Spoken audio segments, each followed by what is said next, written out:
நாகை அடுத்த நாகூரில் அமைந்துள்ள அருள்மிகு திரௌபதி அம்மன் ஆலயத்தின் மகா கும்பாபிஷேகத்தை முன்னிட்டு முதல் மற்றும் இரண்டாம் கால யாகசாலை பூஜைகள் வெகு விமர்சையாக நடைபெற்றது.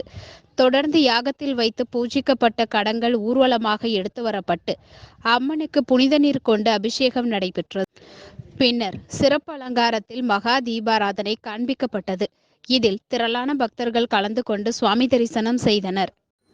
ஓம் பூர்ணாஹுதிமத்தமாஞ்சகாதே சர்வம் மே பூர்ணாஹுதிः சர்வமேவ புரோஹதே அதாயம் மே பூர்ணாஹுதிः அஸ்யாமேவ பிரததட்டதே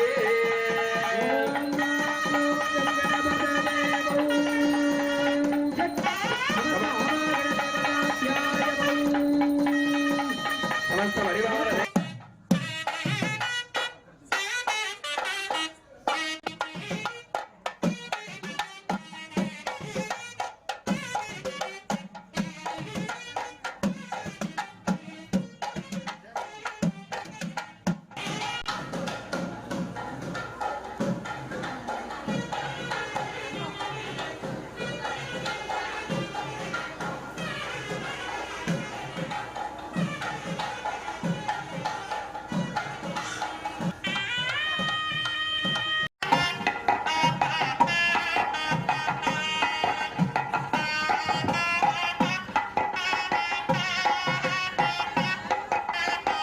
யாரோ அவரை நடுநிலையாக நிறுத்தப்பட்ட